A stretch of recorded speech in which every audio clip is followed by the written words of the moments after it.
안녕하세요. 아이엠아트의 방영만 선생님입니다. 오늘은 일단 저의 최애 다큐멘터리랑 최애 드라마를 소개해 드리려고 합니다. 네, 저의 일단 최애 컨텐츠는 지금 생각하고 있는 게 세 가지 정도인데, 첫 번째로는 이제 다큐멘터리 사마에게라는 작품이고, 두 번째로는 이제 티빙 오리지널 작품인 술꾼 도시 여자들, 그리고 마지막으로는 진짜 저의 개인적 취향이 가득 담긴 함부로 애틋하게라는 드라마입니다. 일단 다큐멘터리 사마에게가 저의 최애인 이유는, 사실 제가 이 다큐멘터리가 나왔을 때 뭐 영화관에서라든지 아니면 뭐 바로 개봉을 하자마자 본 건 아니에요. 근데 나중에 이제 같이 공부를 하는 친구들이랑 이제 보게 된 건데, 제 스스로가 좀 반성을 되게 많이 한 작품이라고 생각을 해서 최애에 넣었는데, 일단 뭘 반성하게 됐냐 하면은, 저는 이제 뭐 16년도나 아니면 17년도 아니면 그간 이제 제가 어렸을 때 동안 살면서 세상에 그렇게 큰 관심을 갖지 않았던 거를 처음으로 반성하게 됐어요. 네, 그 반성이 뭐였냐면, 저는 진짜 행복하게 편안하게 그냥 끽해봤자 이제 뭐 하루 사는 거에 대한 고민 정도? 그러니까 큰 고민을 하지 않고 살았는데, 저는 이게 제 인생의 최대 고민이라고 생각을 했었어요. 근데 사마에게를 보니까 정말 세상에 너무 무지하고 또 무지했고 참 안일하게 살았다라는 생각을 진짜 많이 하게 된 작품이어서 저의 최애 다큐멘터리라고 소개를 했고, 그리고 이 작품 같은 경우는 일단은 그 아라드 카디비라는 감독님이 진짜 제목 그대로 딸 사마에게 바치는 작품이에요. 그래서 내용은 이제 시리아 내전에 대한 내용으로 이루어져 있고, 그리고 그걸 소개하고 진짜 생생하게 그들이 이제 알레포라는 도시를 떠나지 않고 버티면서 이제 시리아 내전을 겪어내는 내용을 담고 있는데, 일단은 제가 그렇게 편안하게 사는 동안 시리아에서 이런 일들이 일어나는지 몰랐고, 내전이란 게 뭔지도 구체적으로 생각을 하지 않았던 것 같아요. 왜냐면 제가 살고 있는 이 대한민국, 그리고 우리가 살고 있는 대한민국에서는 뭐 분단 국가이고 그렇다고는 하지만 사실 체감할 일은 많이 없잖아요. 근데 시리아에서는 사실 큰 일이 벌어지고 있었고 민주화 운동을 하고 있었고, 그리고 그들이 어떤 뭐 공격이라든지 아니면 어떤 고민들, 그리고 어떤 상황에 놓여 있는지 구체적으로 많이 몰랐었어서, 그러니까 제가 이 작품을 통해서 진짜 세상이 어떻게 어떤 일들이 벌어지고 있고 나만 잘 먹고 잘 살면 되는 일이 아니구나 라는 걸 조금 많이 느꼈던 것 같아요. 그래서 이 다큐를 통해서 저는 진짜 공부를 많이 했다고 생각을 하는데, 물론 지금 이제 그때 이제 안주하고 멈춰 있는 게 아니라 그 작품을 보고 나서 지금 기준으로 얘기를 하자면 뭐 아프가니스탄이라든지 아니면 뭐 우크라이나 지금 전쟁하고 있는 거라든지 그런 세계의 문제에도 조금 많이 관심을 갖게 됐던 것 같고, 그리고 저는 솔직히 관심을 가져야 된다고 생각하는 게, 계속 뭐 얘기를 하는 거긴 하지만 나만 잘 먹고 잘 사는 거? 솔직히 말도 안 된다고 생각하고,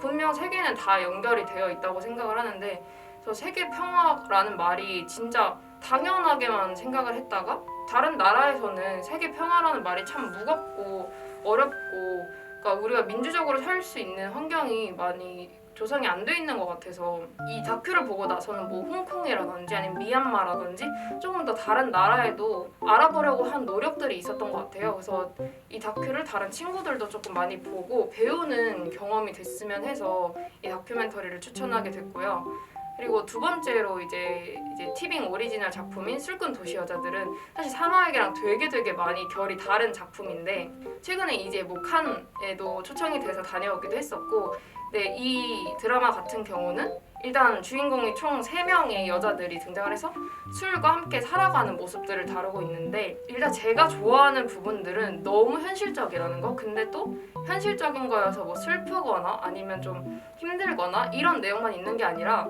캐릭터들이 다 다양해서 그런지는 모르겠지만 각자의 상황에 맞는, 그리고 우리가 공감할 수 있는 캐릭터들을 만들어 놓고 좀 뭔가 통쾌하게 이야기를 전개하는 것 같아서 굉장히 좋아하고, 그리고 그냥 여기서 끝나는 게 아니라 다양성에 대해서도 이야기를 다루고 있어서 제가 굉장히 좋아하는데, 사실 제가 이거를 진짜 추천하고 싶었던 이유는 뭐냐면, 저는 이거를 진짜 매주 기다리면서 봤는데, 지하철을 타고 이제 뭐 어디 가는 길에도 봤어요. 근데 지하철에서 제가 눈물을 엄청 흘리면서 봤던 작품이어가지고, 근데 그만큼 공감을 많이 하면서 동시에 사람들에게도 위로를 할 수 있고 메시지적으로도 진짜 충분한 작품이라고 생각을 해서 공부를 하는 친구들 포함해서 아니면 그냥 뭐 드라마를 좋아하는 친구들, 여성인 친구들 같은 경우는 이 작품을 꼭 봤으면 좋겠어서 추천을 합니다. 그리고 마지막으로는 이제 개인적 취향을 가득 담은 작품이라고 말씀을 드렸는데 함부로 애틋하게입니다. 함부로 애틋하게 같은 경우는 일단 저의 최애 배우가 등장하기도 하고 저는 개인적으로 그 당시, 그러니까 이 함부로 애틋하게 나왔을 당시에 해피엔딩을 그다지 선호하지 않았어요. 선호하지 않았고 그러니까 억지의 해피엔딩보다는 그냥 그대로 뭐 슬픔을 드러내서라도 이야기를 조금 처음에 의도했던 바랑 연결을 짓는 걸 굉장히 선호를 했는데 저한테는 좀 이 작품이 그랬던 것 같아요. 내용도 그렇고 물론 이제 그 안에 장면들 같은 경우는 쉽게 공감하지 못할 내용들도 충분히 많지만 드라마가 전달하고자 했던 메시지는 전달하지 않았나 라고 생각을 하고 그리고 근데 저는 이 함부로 애틋하게를 진짜 좋아하고 저의 최애라고 자주 얘기를 하고 다녔었는데 한 가지 아쉬운 점이 있다면 이 작품이 처음 이제 2016년에 이제 방영이 됐었는데 당시에 이 배경이 겨울임에도 불구하고 여름에 방영이 됐어요. 그래서 저는 이제 그런 거 상관없이 제가 좋아하는 배우들이 나오고 좋아하는 내용의 이야기고 하다 보니까 그냥 아무렇지 않게 봤었는데 돌이켜 생각해보니까 아 이게 뭐 화제성이나 시청률이 막 엄청 드라마틱하게 크지는 않았던 걸로 제가 생각을 해요.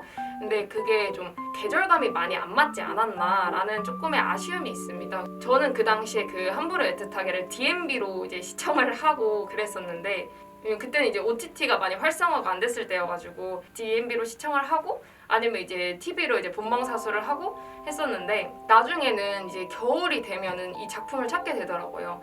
여름에 보기에는 좀 많이 덥고 답답하고 하는 게 있어서 겨울에는 그래도 이제 계절감이 맞다 보니까 아마 거의 매 겨울마다 한 번씩은 보는 것 같아요. 뭐 풀로 이제 뭐 모든 부작을 다 보지는 않지만 그래도 꼭 겨울하면은 생각나는 드라마여서 제가 최애 드라마라고 소개를 하게 되었습니다.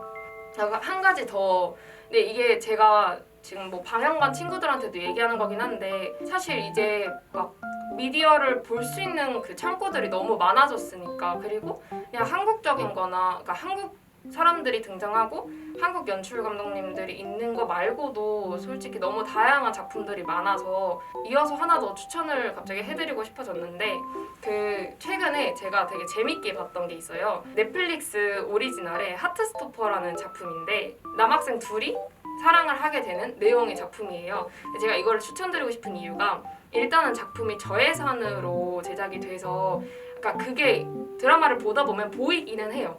보이기는 하는데 그럼에도 불구하고 하이틴 장르로서 좀 그 특유의 좀 발랄하고 재미있고 유쾌하고 이런 부분들을 연출적으로 잘 표현을 했다고 생각을 해서 추천을 드리고 싶고 내용이 사랑스러워요. 그냥 진짜 가볍게 스트레스 받지 않고 즐길 수 있는 작품이라고 생각이 들어서 아 저예산이지만 그래도 어쨌든 이 하트스토퍼 같은 경우는 IP가 기존에 존재하는 작품이어서 그거를 어떻게 활용을 했는지 작품을 제작하신 그거를 그리신 그 만화가님도 영상을 보시다 보면 등장을 하세요. 그래서 이런 부분적 재미도 찾아볼 수 있어가지고 저는 이제 넷플릭스 오리지널 드라마인 하트스토퍼 그러니까 외국 작품이기는 한데 이것도 마찬가지로 같이 추천을 드리고 싶습니다.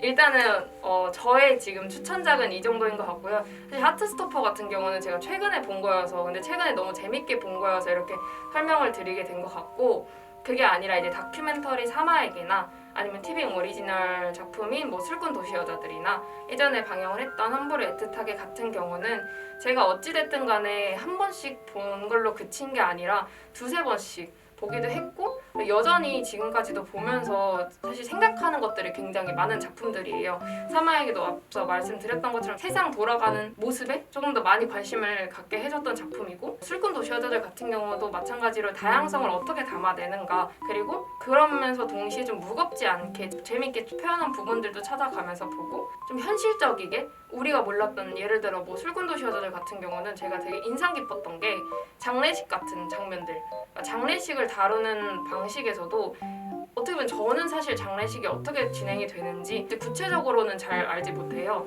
근데 술꾼 도시 여자들을 통해서 좀 많이 배웠던 것 같아서 그런 부분들도 참고하시면서 보면 좋을 것 같고 함부로 홀로 애틋하게 같은 경우도 이건 뭐 저의 진짜 그냥 개인적 취향, 진짜 완전 개취가 반영된 작품이기는 하나 아쉬운 점 빼고는 좀 작품적으로 퀄리티가 좋았던 작품이었던 것 같아서 여러분들에게 소개를 꼭 시켜드리고 싶었습니다.